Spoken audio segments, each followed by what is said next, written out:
85% పైగా హిందువులు ఉన్న ఆంధ్రప్రదేశ్లో హిందువుల యొక్క మనోభావాలను దెబ్బతీసే విధంగా రాష్ట్ర ముఖ్యమంత్రి నారా చంద్రబాబు నాయుడు బాధ్యతారహితంగా మాట్లాడటం తగదని ఏపీ మాజీ స్పీకర్ పార్లమెంటరీ నియోజకవర్గ పరిశీలకులు తమ్మినేని సీతారాం అన్నారు. కలియుగ దైవం శ్రీ వెంకటేశ్వర స్వామి లడ్డూ వివాదం వెనుక దాగి ఉన్న కుట్రను సీబీఐతో విచారణ జరిపించాలని ఆయన డిమాండ్ చేశారు. మంగళవారం ఆముదాల వలసలో తన నివాసంలో జరిగిన మీడియా సమావేశంలో తమ్మినేని మాట్లాడారు. మాజీ ముఖ్యమంత్రి మరియు వైసీపీ అధినేత వైఎస్ జగన్మోహన్ రెడ్డి హయాంలో తిరుమల తిరుపతి దేవస్థానం యొక్క ప్రతిష్టను ఉన్నత స్థితికి చేర్చారన్నారు. ప్రసాదం కోసం వాడే పదార్థాల్లో నాణ్యత విషయంలో లోపభూయిష్టంగా ఉన్నట్లు అధికారులు గుర్తిస్తే సరఫరా చేసేటువంటి గుత్తేదారు సంస్థలను బ్లాక్ లిస్టులో పెట్టడం జరిగిందన్నారు. నెయ్యి క్వాలిటీ విషయంలో టీటీడీ ప్రయోగశాలలో నిర్వహించిన పరీక్షల్లో నాణ్యత సరిగా లేదని, నెయ్యి ట్యాంకర్లను 14 సార్లు చంద్రబాబు హయాంలో వెనక్కి పంపిస్తే 18 సార్లు జగన్మోహన్ రెడ్డి పాలనలో వెనక్కి పంపించడం జరిగిందన్నారు. ధార్మిక సంస్థలు చెప్తున్నాయి. ధార్మిక సంస్థలు, యోగులు చాలామంది ఈరోజు చీచీ కొడుతున్నారు. ఇదేం పని అని.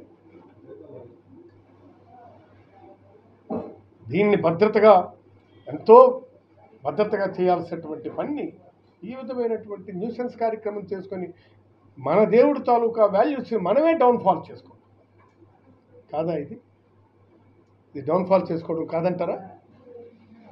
చెప్పండి.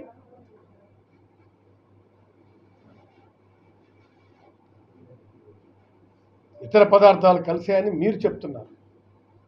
ఆ పరీక్షలు నెయ్యిపై చేశారా లేక లడ్డూపై చేశారా? దీనిపై మీరు స్పష్టత చెప్పగలరా? మీరు చేసిన పరీక్షలు నెయ్యి మీద చేశారా లేకపోతే లడ్డూ మీద చేశారా? దీనిపై స్పష్టత ఏమైనా ఇవ్వగలరా మీరు? ఆరోపణలు వచ్చిన నెయ్యి వినియోగించలేదనే వాస్తవాన్ని 4 ట్యాంకర్లు వెనుక పంపించామంటున్నారు. చంద్రబాబు నాయుడు లేదు వినియోగించారు. ఆయనేమో ఎవరు ఈవో తర్వాత నీ తని లోకేష్ కూడా వెనుక పంపించేసామని చెప్పినటువంటి పరిస్థితి నుంచి మీరేం చేస్తున్నారు చెప్పండి. మీరు వినియోగించినారని చెప్తున్నారు. మీలోని మీకే కాంట్రడిక్షన్, మీలోని మీకే వివాదాస్పదమైనటువంటి వ్యాఖ్యలు చేస్తున్నారు. పైగా కోటాను కోట్ల హిందువుల తాలూకా మనోభావాలను దెబ్బతీసే పరిస్థితి ఏంటి చెప్పండి.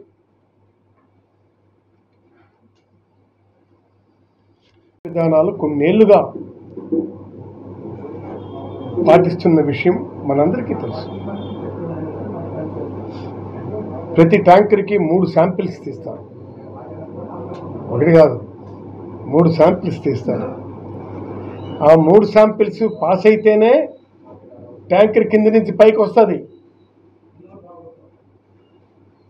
లేకపోతే ట్యాంకర్ కదలడానికి లేదు. అక్కడి నుంచే ఇట్స్ గోయింగ్ బ్యాక్.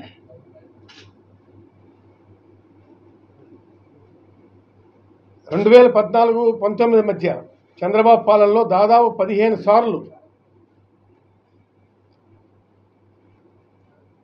అలా నెయ్యి ఇతర సరుకులను వెనక్కి పంపించడం నిజం కదా? అప్పుడు జరగలేదా? మరి ఇప్పుడు ఎందుకు ఈ డైవర్సిఫికేషను? ఆ తర్వాత వైఎస్ఆర్సీపీ ప్రభుత్వ హయాంలో 2019-24 మధ్య 18 సార్లు క్వాలిటీ టెస్ట్లో నుంచి రిపోర్టు రాకపోవడంతో ట్యాంకర్లు తిప్పి పంపిన మాట వాస్తవం కాదా? చెప్పండి. వైఎస్ఆర్సీపీ టైంలో కూడా ఇలాంటి పరిస్థితులు వస్తే ట్యాంకర్లు తిప్పి పంపారు. నాణ్యత విషయంలో పాటిస్తున్న జాగ్రత్తలకి ఇది నిదర్శనం కాదా?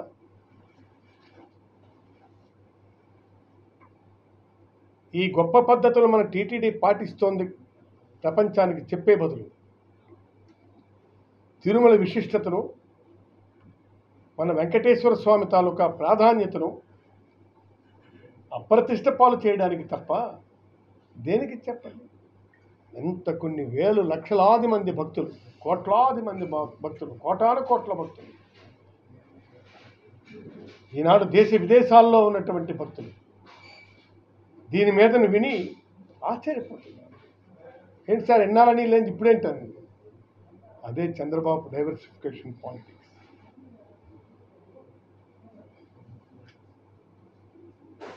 కోట్లాది మంది భక్తులు మనోభావాలను దెబ్బతీసే పరిస్థితి కాదా ఇది?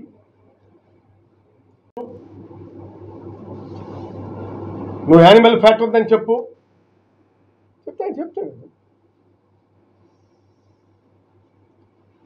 అర్థం కలదా? So these are the things what was happened.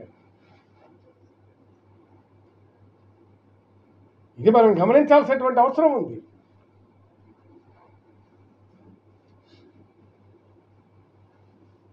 మీరు ఆరోపిస్తున్నట్టుగా లడ్డూలో ఇతర పదార్థాలు కలిస్తే అలాంటి నెయ్యిని లోపలికి పోనిచ్చింది ఎవరు? మీరే అవుతారు కదా. మీరు ఆరోపిస్తున్నట్లుగా లడ్డూలో ఇతర పదార్థాలు కానీ వాడితే మీరు ఆరోపిస్తున్నటువంటిది ఎవరి మీద ఆరోపిస్తారు? మీ మీద ఆరోపిస్తారు. మరి మాపై ఆరోపణలు ఎందుకు చేస్తున్నారు మీరు? చెప్పండి. ఇజ్ ఇట్ ఎ ఫెయిర్ వే?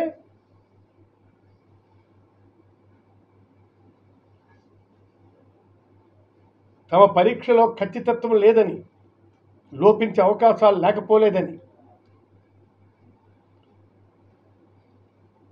ఎస్డిబిబి తన రిపోర్ట్లో స్పష్టంగా చెప్పింది.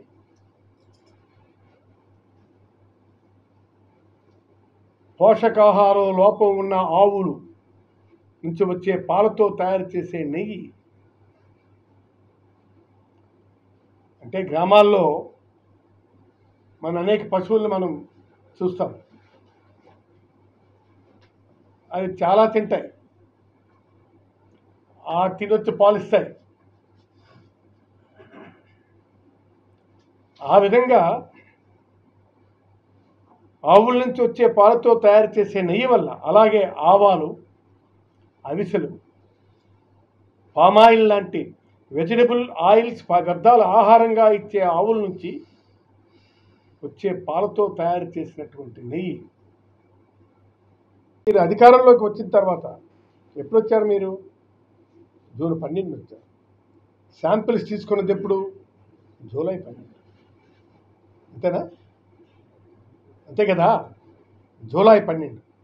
ల్యాబ్ నుంచి ఫలితాలు వచ్చింది జూలై 23. మీరు అధికారంలోకి వచ్చింది జూన్ 12. శాంపిల్స్ తీసుకుంది జూలై 12. మీరు దీంట్లోకి వచ్చింది 23న. మీ ఆరోపణలు ఎదుర్కోవలసింది మీరా మేమా? జూలై 23వ తారీఖున అంటే ఆరోపణలు ఎవరు ఎదుర్కోవాలి? మీరా మేమా? చెప్పండి. ఇది బాధ్యత కలిగినటువంటి ఒక ముఖ్యమంత్రి చేయాల్సినటువంటి ప్రకటనేనా ఇది?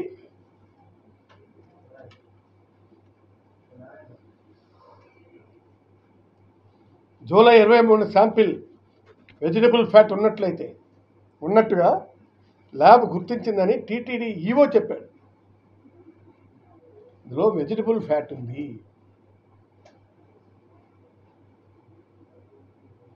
అని ఈవో చెప్తే, కానీ చంద్రబాబు జంతు కొవ్వు ఉన్నట్లు మాట్లాడారు.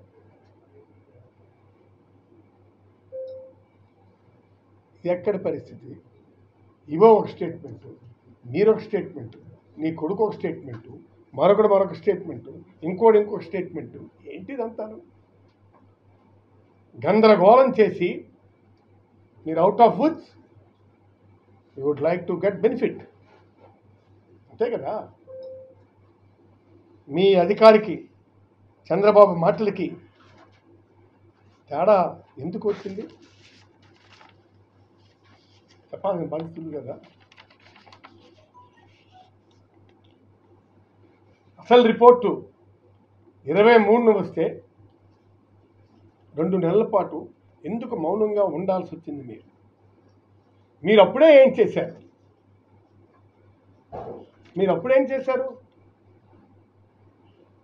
మీరు పిలిచి నిలదీసి అడగాలి కదా. 2 నెలల టైం పట్టింది మీకు.